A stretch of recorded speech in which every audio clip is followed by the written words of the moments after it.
The FBI has executed a search warrant at Donald Trump's Mar-a-Lago resort in Miami, Florida. The US Investigative Agency says the raid is part of an investigation into the handling of presidential documents. Authorities say these also include classified documents that may have even been kept at Trump's home. The former president has confirmed that FBI agents were at Mar-a-Lago home in Florida. In a statement, he says the agents even broke into his safe. Trump was at Trump Tower in New York when the search warrant was executed in Florida. The extraordinary move to search the home of a former president has raised the stakes for the Justice Department. It comes as Trump's legal problems continue on multiple fronts. The Justice Department has two known active investigations connected to the former president. One relates to his alleged effort to overturn the 2020 presidential election and the January 6, 2021 Capitol Hill insurrection. The other involving the handling of classified documents. The search began early Monday morning and law enforcement personnel appear to be focused on Trump's offices and personal quarters. The FBI search included examining where documents were kept. Investigators took away boxes of unspecified items from Trump's home. Authorities say the raid follows the U.S. National Archives recovering of White House records from Mar-a-Lago in recent months. Investigators say the FBI was there to verify that nothing was left behind. The National Archives is charged with collecting and sorting presidential material. Trump is meanwhile expected to soon announce the launch of another bid for the White House in 2024. And we have asked former US Congressman John Leboutillier to share his opinion on the latest development. A very good evening to you, John. Thanks so much for taking the time to speak to us. So we believe the former president, Donald Trump himself, broke the news of the raid himself. How did he couch what happened? Well, he's really trying to play the victim of a very proper legal proceeding done by our Justice Department and our federal court system. This would not have been done unless both the FBI and a federal judge agreed that there was clear evidence somewhere that a crime had been committed, and probably that evidence was inside Mar-a-Lago. Now, it does not mean yet that Donald Trump broke the law, but that there was probably evidence in Mar-a-Lago of law breaking by somebody. So we don't really know. I'm sorry, go ahead.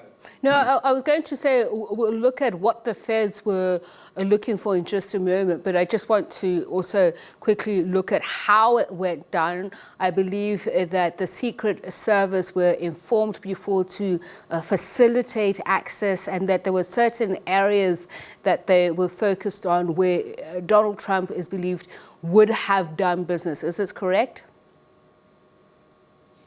Probably. I mean, we know the Secret Service part. That's sort of been reported since yesterday, that a couple of hours before the FBI showed up, they called the Secret Service who guard Mar-a-Lago. Trump was not there. He was up here in New York. But as I understand it, the Secret Service guards each of his properties, whether he's there or not. They were there, the Secret Service was, when the FBI called, and then they came. You'd have to do it that way. Otherwise, if you're the FBI, how do you get into Mar-a-Lago? Or are they going to have a confrontation? So they worked together, let the FBI in. Now, as I understand it, in these search warrants, they make it very clear where they think things are in the premises. In this case, if it's a document search, they went to the places where they had some evidence that documents were, including his safe, and they opened the safe. And it is reported that they removed several boxes of documents at the end of the search yesterday. The former president has a reputation, quote unquote, of mishandling and destroying official documents. So what exactly were the feds looking for in this instance, and why? Well, we don't know for sure. We know there's been an ongoing dispute between Trump and our National Archives over papers that he improperly took with him when he left office, and he took them to Florida, which should have been instead sent over to the National Archives. It's a federal law. Doesn't sound like it's important to a layman, but the law is the law. He violated that by taking 15 boxes of material that he shouldn't have with him to Mar-a-Lago. Then, when the National Archives realized that, they began a long process with Trump to try to get him to send it back. And they sent agents from the National Archives repeatedly down there to recover much of that material, but not all of it. And the thought is that maybe some of it is what is at the heart of this dispute and yesterday, or it may be other documents from a different investigation, because there's so many of him. There are two different grand juries looking at aspects of the January 6th incident. I've heard today that they were looking for documents having to do with January 6th, but no one really knows until the federal government tells us what they were looking for. So in January this year, the National Archives and Records Administration said they'd retrieved about 15 boxes of documents and items from Mar-a-Lago that they said Trump should have handed over to archives when he left the White House, and they even told the Justice Department. So this is classified information. What would be behind all of this? Because one is just trying to understand, especially amidst accusations in the past that a Trump advisor even used his personal information to deal with official state business.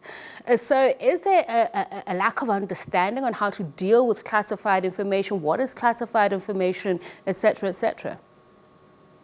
No, there's no misunderstanding by anybody in any White House. They are briefed over and over again on the proper handling of every single document, phone slip, email, text, all of it has to be preserved. You can't destroy any of it, and you can't take classified stuff to your home. That's a felony, and people have gone to jail or been, professionally harmed for doing it. But we don't know, and in all fairness, we don't know what it was they were looking for. It's now being reported that I think in June, maybe late May, early June, another team of federal agents went down to Mar-a-Lago and had a meeting there about this issue, about the missing documents. And part of that meeting was with Trump himself briefly and one of Trump's lawyers. And we don't know what the outcome of that was, but clearly it didn't settle this issue, because here they are back less than 2 months later with a search warrant and taking things out. So we'll find out in due time. I'm sure one way or the other, we will know what he did and why he did it. So what is the impact on this on brand Trump, particularly given the fact that he, we're told, has ambitions of running again for office? And this is a guy who's accused the American justice system of weaponizing itself against him because of these kind of actions. But Hillary Clinton was investigated by the FBI for using a private email service. So as you said, these are things that he should have tweaked to, at least some of them, a long time ago. Well, he would not have been elected president if it were not for the FBI reopening the investigation of Hillary Clinton 12 days before the election. That's what won the election for him. And he fully knows, and so does his staff and his children who worked in the White House, all that. They get briefings all the time about how to handle all this stuff. But Trump doesn't go by what you're supposed to do, and he doesn't play by the rules, and he doesn't think the rules apply to him. And I will bet you what we're going to learn is there are people in the last days of the Trump White House and then maybe the same people or different people down in Mar-a-Lago for the last year and a half who are cooperating with the federal government and telling them what they've seen, what they were told to do, that they said we can't do this, and Trump said go do it anyway. I promise you that'll happen. And when we learn the search warrant, and if there's an indictment ever, we will learn that there were people on the inside who were aghast at the way Trump treated these documents. And they are the ones who told the FBI where to look in Mar-a-Lago for each item. Someone on the inside must have told them it's in the safe, it's in this filing cabinet, whatever.